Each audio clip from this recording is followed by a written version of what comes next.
Here's a quick video just to show you how to create a your own smoker. The design I use here is a little different than what the designs I've seen online. I modified it a little bit for myself because most of the designs I've seen online involve copper and knowing how to solder and stuff like that, and I wanted something that I can not only do myself but others could do, as well as being able to clean it. It has the added benefit of being able to take it apart real easily and then putting it back together whenever you need to clean the insides of it. So let me get into it. These are the parts that I put together, and I'll go ahead and assemble it, and then you can see me use it and burn it, and you can see the smoke, how it actually works. Saves you a ton of money as opposed to buying one online. Online they're several $100s. I've seen them very expensive. This is just parts. I made very few modifications to the existing parts that I purchased. The first part is the can. Believe it or not, this is very difficult to find. If you're trying to find something stainless steel or something like that, this is hard to find. I found this at Goodwill just for $1. This is just a tin can, and I put 3 holes in it. This is where the air will be sucked in, and you can also light it right here. This is where you light it. One tip is to definitely put, this is like a small piece of tin, just to divert the wood that you put in to go down to the bottom. Otherwise, if you don't have this piece in there, it will sit at the bottom and it will burn just over here where you light it, and you'll have to be constantly opening it up and pushing things over. Whereas if you have this in here, you get a nice slide of your wood chips or your wood pellets down to where it's being lit, so you don't have to really do anything per se. So here's a can. That's the first part. That's the base. The top part all I did was drill a hole, rudimentary kind of a hole, and then I used a galvanized steel base with just some bolts, and then the rest is screwed on.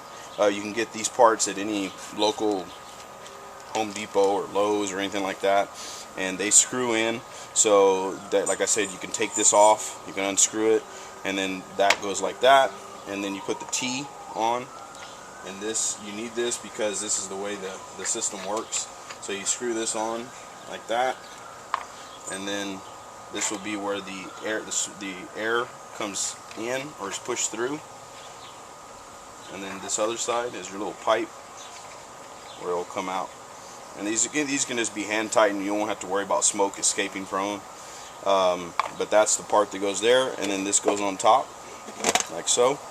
And then let me show you the other part. This is the part where the air flows through.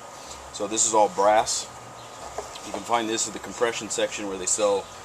This is a 1/8 of an inch little piece of copper with threads, and this is a fitting. So this goes 1/8 of an inch to 1/4 inch, and this is a 1/4 inch male with a hose barb, a 1/4 inch hose barb. And you just put all that together. Again, it's just hand tightened. You can see, just tighten it all together. The only modification I made on this part was to grind down these little parts right here. And the reason I had to do that is because when you put it into this, it actually has to kind of sit inside. It's important to remember that this tube has to go far enough in to where the pipe comes over here. That way the air can be sucked through the canister up and out. So when you put it in like that and you light, the air is sucked in through these holes, and that keeps the fire, not the fire, but keeps it lit and keeps it going. And so the air is sucked in through there, and it's pushed out through here and through here, and so you get the smoke coming out right here. And you can use this for coal smoking, or you can use it in addition to a smoker you already have to give it more smoke. It can just produce a tremendous amount of smoke. This canister right here, I only had it about half filled, and having it half filled, I tested it and I got about 2 hours of smoke out of it, and it was pretty quick. One word of advice: whatever air source you hook it up to, this right here is a 1/4 inch hose, so this can be hooked up to an aquarium pump, but you can also modify it to hook it up to a compressor. But if you do hook it up to an aquarium pump, you got to make sure you have a pretty tough large volume aquarium pump, because if you don't, you'll just get like the smoke barely coming out. So what I've done temporarily is I've hooked mine up to my compressor, and on the next segment I'll show you what it looks like when it actually smokes and is pushing out and burns. So that just goes in like that, and then I'll show you what it looks like next. Okay, so I went ahead and lit it in the little holes I showed you. I just used a little propane torch, or you can use a lighter like this, but it'll take a little longer with something like this. But once you get it lit, I have this hooked up to my compressor, and once I put it in, you'll start seeing the smoke coming out.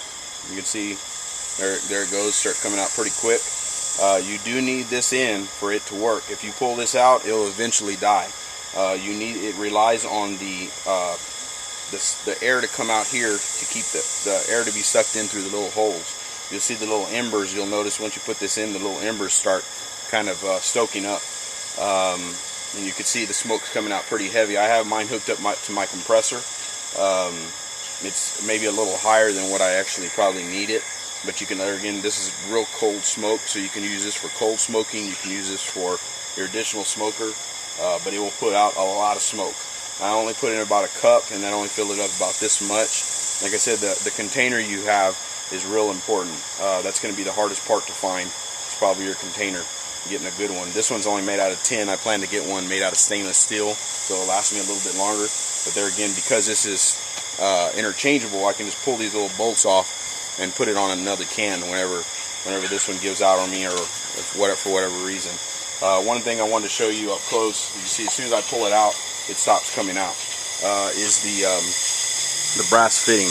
You can see here the way I have it set up. This is the 1/8 of an inch to quarter inch male with the hose barb right there. Just want to give you kind of a close-up of it so that if you go by the parts, you know what it looks like. There again, you got to have it where it does like that, otherwise it won't go through. You hear my compressor kicking on. As soon as I put that in, the smoke starts coming out, and it comes out fast, and a lot of it. So it's a really good system. I do recommend also putting some sort of a base. I just put an upside down ceramic plate right there, because this thing will get pretty hot over time, over having it on for a while. This will remain relatively warm, but it won't get hot. But this down here will get hot, so you want to make sure that whatever you're setting it on isn't flammable, because it may get hot enough to burn or scorch or anything like that. So you want to have that going, and like I said, you get a lot of smoke out of it. If y'all have any questions or comments, you can leave them, and I'll try to get back to you as soon as I can. I hope this helps. It took a lot for me to modify it to fit, to get all these parts working. Probably the hardest part was getting this little thing to work. This is real easy to assemble, but this little part right here, getting the fittings to work, because you need to get a small enough pipe that fits in here, so you can imagine how that gets more difficult. But if you can I bought all this stuff at Home Depot and Lowe's, so you should be able to find it, if not there, at a local hardware store. But I hope this helps everybody. Happy smoking.